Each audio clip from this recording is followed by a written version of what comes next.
안녕하세요. 월급쟁이 단타꾼입니다. 2021년 1월 1일 첫 영상으로 손절에 대해서 올려드리려고 합니다. 손절이 거의 주식 투자의 핵심이라고 할 수가 있죠. 장기 투자를 하든 스윙을 하든 단타를 하든 손절이 꼭 필요한데 내 생각이 틀려서 손절하는 경우도 있지만 여러 가지 경우로 손절이 꼭 필요한 경우가 있습니다. 그래서 그냥 조금 있다가도 설명을 해 드리겠지만 그냥 나는 손절을 하기 위해서 무슨 마음을 많이 먹었다, 뭐 칼을 가져다 놨다, 뭐 그런 식으로 마인드에 대한 이야기가 아니라 심층적이고 논리적으로 왜 손절이 되지 않고 왜 손절을 해야 되는지 그런 것들에 대해서 이야기를 한번 해볼까 합니다. 그래서 하나씩 설명을 하면서 보여드리도록 하겠습니다. 먼저 손절이 필요한 이유에 대해서 설명을 해드리면 다들 아실 거예요. 손절이 왜 필요한지 주식 조금만 해보신 분들은 아시죠? 첫 번째는 리스크 관리를 위해서 손절을 안 하고 그냥 내버려 두면 어떻게 되나요? 힘들어지죠? 그래서 리스크 관리를 위해서 해야 되고 두 번째로는 새로운 기회를 위해서 물려가지고 손절 못하고 있으면 또 내 타점이 왔을 때 다른 새로운 기회를 잡지 못하니까 새로운 수익의 기회를 놓치죠. 그래서 내가 지금 10만원을 잃고 있는데 다른 10만원을 벌 기회조차 놓쳐버리면 거의 20만원을 잃는 거나 마찬가지거든요. 그래서 이 부분을 제가 조금 상세하게 적어보면 먼저 첫 번째는 리스크 관리를 위해서 손절을 필요한데 안 팔고 넘어가면 예를 들어서 저 같은 경우에 종가 베팅을 한 경우에 아침에 안 팔고 넘어가면 그때부터는 시가 베팅의 영역이 되고 또 못 팔고 더 넘어가면 그때부터는 장중 매매의 영역이 되거든요. 완전 새로운 영역에 진입을 하게 되고 이렇게 손절을 못하고 리스크에 제 계좌와 제 모든 돈을 떠넘기게 되면 그런 상황에서 만약에 예를 들어서 시장이 좋아가지고 뭐 지수가 올라서 익절을 하게 되면 전혀 제 실력에 전혀 도움이 되지 않아요. 그리고 전혀 제 실력에 도움이 되지 않고 만약에 손절을 하게 되면 정말 깡통으로 가는 지름길이 되죠. 한참 떨어지고 결국에는 피치 못해 손절을 한다든지 한참 떨어졌다 어쩌다가 급등해서 본타를 한다든지 뭐 수익이 난다고 해도 내 실력에 전혀 도움이 되지 않죠. 하락장이 오거나 제대로 두드려 맞으면 결국에는 언젠가는 끝나는 겁니다.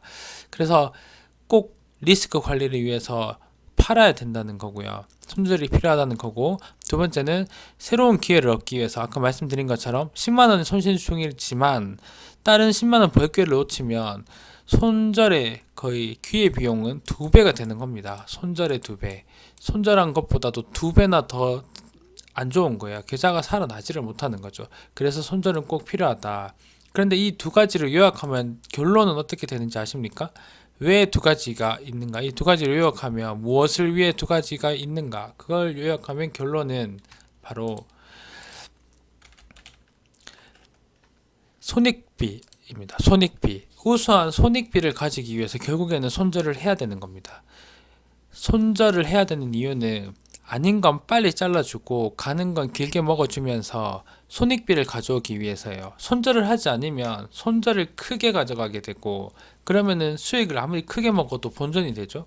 그럼 손익비가 1대1이 되면은 뭐 수수료 세금도 있으니까 결국 계좌는 하향하게 되는 거고 먹을 때는 4% 5%씩 크게 10%씩 크게 먹어주는데 이럴 때는 1, 2%씩 짧게 짧게 잃어주면 손익비가 좋아져서 수익이 우상향하는 것입니다.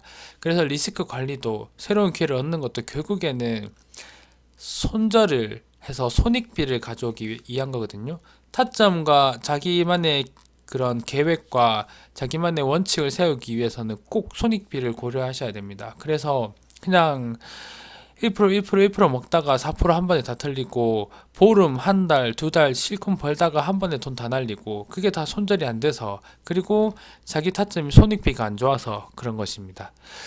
그렇다면 결정적으로 이 영상을 보신 이유는 손절이 안 되는 이유에 대한 걸 들으시려고 하는 것이니까 제가 몇 가지 이제 손절이 안 되는 이유에 대해서 설명을 해 드리도록 하겠습니다. 그냥 단순한 마인드 말고요. 제가 아까 말씀드린 것처럼 마인드, 마음 먹는 게 제일 유튜브에 많이 나오거든요. 손절을 하려면 이렇게 해야 된다. 이렇게 마음을 먹어야 된다. 뭐 예를 들어서 손톱을 막 깎는다는 분도 계시고 칼을 가져놨다는 분도 계시고 뭐 죽을 각오를 했다는 분도 계시고, 근데 저는 좀 이성적인 사람이라서 그런지 모르겠는데 마음을 먹는 게 가장 쓸모없는 거라고 생각을 하거든요. 그렇게 마음을 먹고 성공한 분들이 많지만 그게 아니라 다른 요인에 의해서 성공을 했다고 봐요.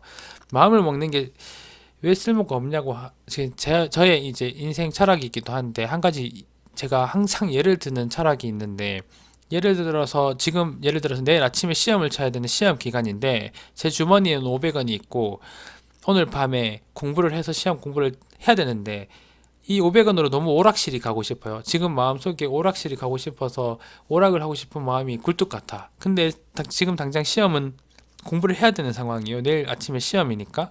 그러면 여러분들은 어떻게 하시겠어요? 그냥 빨리 가서 오락 빨리 한 판 하고 와가지고 시험 공부를 하실지, 아니면 난 절대 오락하지 않고 오늘은 공부를 하고 나는 성적이 잘 맞기로 했으니까 마음을 굳게 먹고 공부를 계속 할지. 근데 공부가 될까요? 계속 이제 아쉽고 가고 싶고 갈까 말까 빨리 갔다 올까, 갔다 오면 시간이 없을 것 같은데 고민하다가 막 5분 10분 지나가다 보면 공부에 집중 안 되고 그러지 않겠습니까? 그래서 제가 살면서 그런 상황이 올 때마다 선택했던 건 그 500원이 아깝든 아깝지 않든 창밖으로 던져버리는 거예요. 500원을 창밖으로 던져버리면 바로 오락실 가고 싶은 마음 사라지고 그냥 공부하게 돼 있어요. 어쩔 수 없거든요. 할 것도 없고 갈 수도 없고 이제 오락실을. 결국 마음을 이길 수 없어요. 이성으로 할 수 있는 건 손절이 되는 상황을 만드는 겁니다. 제가 드리고 싶은 마음은 저희가 손절이 되는 상황을 만들어야 되는 거예요. 손절을 하겠다고 마음 먹는 그 마음은 절대 이길 수가 아무런 쓸모도 없고, 나중에 물리게 되면 결국엔 그때 또 갑자기 존버하고 싶은 마음을 이길 수가 없고요. 그렇게 존버를 할 수 없는 상황을 만들어야 되는 거거든요. 그럼 어떻게 해야 되는가에 대해서 몇 가지 설명을 해 드리도록 하겠습니다. 먼저는 손절이 안 되는 이유에 대해 첫 번째는 이 가장 기본적인 것인데, 익절과 손절 기준이 없다는 거예요. 예를 들어서 익절을 기준이 없으면 익절 못하고 계속 욕심부리다가 떨어지면 올라갔다 떨어지는 건 더 손절이 안 되죠. 그리고 예를 들어서 어느 지점 이하부터는 손절을 한다. 예를 들어서 뭐 5만 원 이하에서는 손절을 한다. 예를 들어서 전저점 이하에서는 손절을 한다. 혹은 내일 아침 9시 3분 전에는 손절을 한다. 이런 기준이 있어야지 자를 수 있는데 기준이 없는 분들이 생각보다 많거든요. 융통성 있게 상황에 따라서 내가 익절과 손절을 하겠다. 이렇게 두리뭉실하면 털립니다. 제가 볼 때 털린다고 봅니다. 그래서 이 부분에 대해서 저의 상황에 대한 예를 들어드리면, 저는 익절 같은 경우에는 보통 저항대나 지지선 그 부분에 익절을 많이 삼거든요. 예를 들어 3분봉 아래서 눌린 종목을 사면 3분봉상 121선을 주로 저의 목표가로 삼습니다. 익절하는 목표가. 혹은 예를 들어서 라운드 피겨를 목표가로 삼아요. 그리고 그렇지 않으면 그냥 시간으로 익절해버려요. 그 목표 가격까지 가지 않아도 9시 보통 9시 정각이나 9시 1, 2분 안에 저는 처리를 해버리죠. 그리고 손절은 거의 시간이에요. 9시에 안 간 건 그냥 그때 무조건 자릅니다. 웬만하면 잘라요. 못 자르는 경우도 저도 아직도 많죠. 근데 웬만하면 자릅니다. 그래서 정말 요번 주에 했던 가장 최신 매매일지 몇 가지만 제가 예로 보여드릴게요. 하나씩 그냥 있는 대로 보여드리면, 명신산업 제가 일봉 요런 자리에서 들어가가지고 바로 팔았는데, 이때 왜 팔았을까요? 이거 샀는데 121선 3분봉상 저항대까지 올라갔죠. 그래서 익절을 한 거예요. 그냥 충분한 2% 이상의 수익이 났기 때문에. 요거는 저항대라서 익절을 한 거고, 그 다음 거 바이넥스 여기서 들어갔는데 여기는 이제 위에 저항대 121선 위에서 샀으니까 그런 게 따로 없죠. 그래서 9시에 갭 떠줄 때 그냥 바로 판 겁니다. 더 가든 안 가든 팔아요. 그리고 이때는 판다고 더 안 갈 거라고 보기도 했는데 호가창도 안 좋았고 그래서 그냥 파는 겁니다. 그리고 요 현대바이오 역시 보시면 분할을 잡았는데 3만원 위에서 팔았죠. 3만원 라운드 피겨를 시간 외에서 넘어줬기 때문에 아침에 시초카에 강한다 하더라도 이 3만원에서 저항이 걸릴 확률이 높거든요. 많이 흔들 확률이 높고, 이 3만원이라는 건 아주 큰 라운드 피겨잖아요. 2만원, 3만원, 4만원. 여기서는 무조건 흔들면서 한번 저항 나오고 올라가거나 떨어지거나 할 거기 때문에 시간 외에서 3만원 이상 줄 때 팔았습니다. 요렇게 기준이 있는 거죠. 그리고 하나 기준 이쪽에 있는데 손절을 했죠. 그 다음에 많이 가든 안 가든 9시 1, 2분, 9시 길어도 3분 사이에 그냥 자르는 거예요. 훅 빠질 수도 있거든요. 전저점까지도 빠질 수도 있고. 그런 걸 리스크에 던지지 않고 원칙적으로 시간에 던지는 거예요. 그래서 시초가의 개파락을 3%, 4%씩 하는 경우 거의 없거든요. 거의 없어서 웬만하면 1, 2%에 자를 수 있는데 먹을 때는 2% 이상. 이것도 보시면 바이넥스도 3%, 4% 먹었죠. 현대바이오도 거의 5% 먹었죠. 이게 바로 자를 때는 1, 2%, 먹을 때는 3%, 5%, 6%씩. 그리고 갭 많이 뜨면 20%씩 또 이번 달에 먹었었죠. 그런 식으로 손익비가 된다는 것이죠. 그래서 익절과 손절의 가격이든 지지선이든 시간이든 기준이 있어야 됩니다. 그리고 손절이 안 되는 자리이다. 이게 두 번째 손절이 안 되는 자리, 이게 별을 달아놨는데 저는 이게 가장 중요하다고 생각해요. 예를 들어서 돌파 매매를 나의 목표로 잡았습니다. 돌파를 이렇게 하다가 다시 돌파하는 자리에 왔는데 여기 샀어요. 근데 가는 척 하다 뚝 떨어졌어. 그럼 여기 저항대에서 떨어지는 자리가 되겠죠? 근데 이 애매모호한 게 어떻게 되냐면 이렇게 떨어지면 여기서 또 약간 횡보하는 모습을 보이다가 이렇게 떨어지거든요. 떨어졌는데 눌린 모양이다. 이게 뭐냐면 이렇게 갔는데 떨어졌는데 더 갈 수도 있고 쭉 이렇게 떨어질 수도 있거든요. 떨어졌는데 눌린 모양이 되는 자리가 있어요. 그럼 여기서 샀다면 내 타점이 여기서 다시 희망회로를 돌리는 느낌이 든다. 이런 타점이 여기서 손절 절대 안 됩니다. 그 안 되는 경우가 많아요. 절대 안 되는 건 아닌데 떨어졌는데 눌림이거나 떨어졌는데 저항선이거나 그런 자리가 있거든요. 그러면 떨어졌을 때 손절을 해야 되는데 뭔가 희망회로를 돌릴 차트 모양이 나오는 거죠. 이건 좀 아는 분들이 손절하기가 어렵죠. 그래서 공부하면 할수록 또 더 아는 게 많아지니까 손절하기 어려울 수도 있고, 떨어졌는데 갈만한 눌림이 되는 거예요. 그러면 또다시 새로운 계획을 세우고 손절을 못하게 되죠.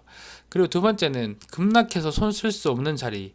예를 들어서 아까 전에 현대바이오 같은 자리, 눌리는 자리라서 제가 분할로 들어가서 잡았는데 이때 두 번째 배팅이 왜 들어갔냐면 여기서 지금 지지하는 모습을 보여줬죠. 빨간색 양봉을 보여주면서 지지하는 모습을 보여주니까 제가 마지막 남은 반개까지 들어간 거예요. 근데 이게 음봉까지 들어가가지고 들어갔으면 제가 안 들어갔을 거예요. 시외 6시까지도 봤을 거고 시외 6시까지도 조금씩 더 빠졌다면 안 들어갔을 거예요. 왜냐면 아침에 뚝 떨어지는 경우가 있거든요. 충분히 빠졌다 생각했는데 더 빠지고 여기서 더 빠지면 이것도 손절 안 되거든요. 이만큼이나 빠졌는데 한 번은 반등 나오겠지라는 희망으로 돌리게 되어 있습니다. 그래서 너무 급락하는 낙주나 뭐 돌파나 그런 매매에서도 다들 손절 잘 하시는 분들 계시지만 내가 안 되면 그건 성격이 안 맞는 거예요. 내 매매가 아니고 내 타점이 아니라는 거죠.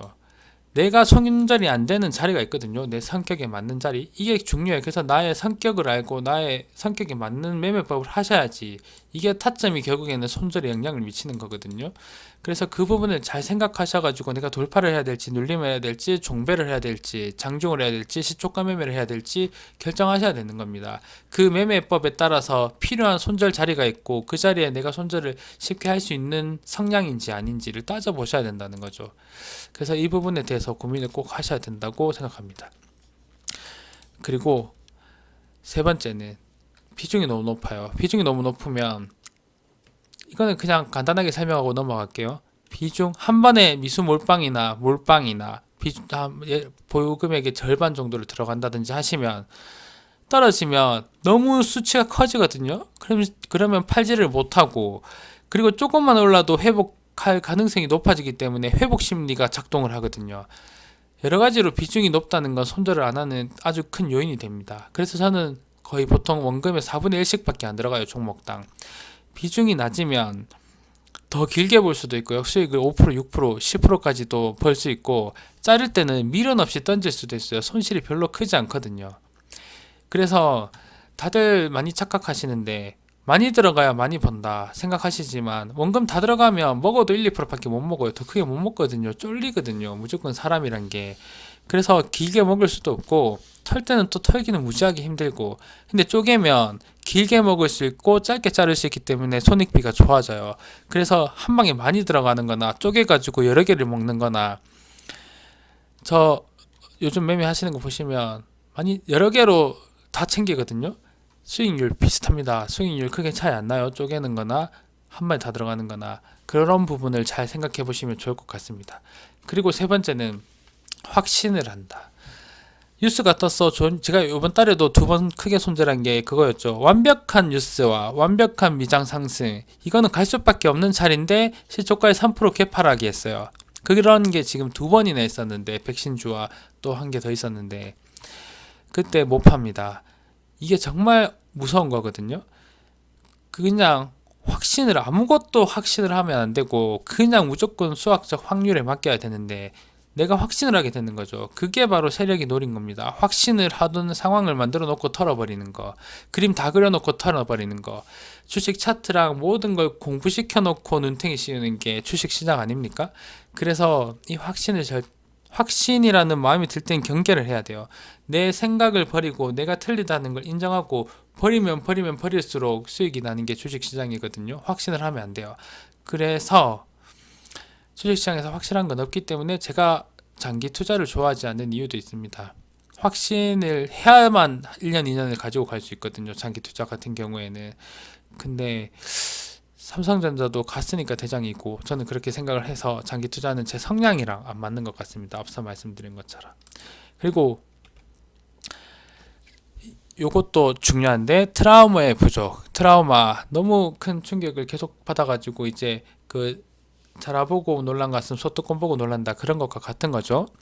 머리로 계속 그렇게 생각하는 건 손질 잘 될 수 있지 않지만 예를 들어서 자전거 타는 것도 운전하는 것도 몸으로 익힌 건 뭐 태권도를 하든 까먹지 않아요. 몸으로 익힌 건 까먹지 않습니다. 몸은 절대 까먹지 않고 몸에 체화를 시켜야 되거든요.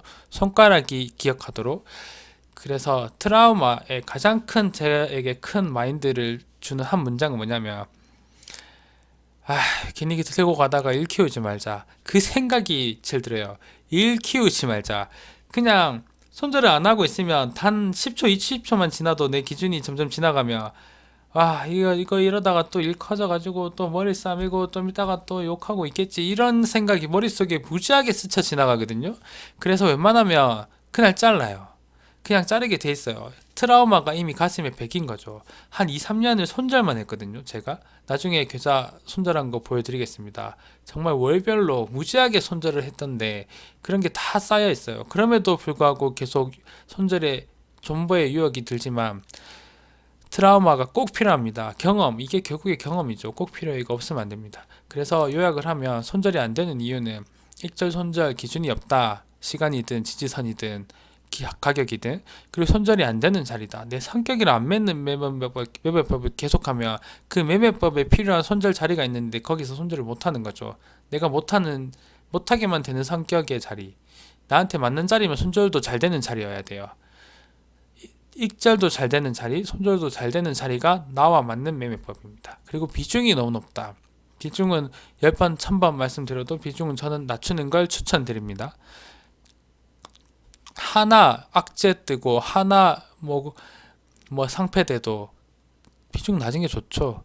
그리고 비중이 높든 낮든 수익률에는 큰 차이가 없다. 네 번째는 절대 확신하지 말자. 확신하면 손절 안 된다. 다섯 번째는 트라우마의 부족.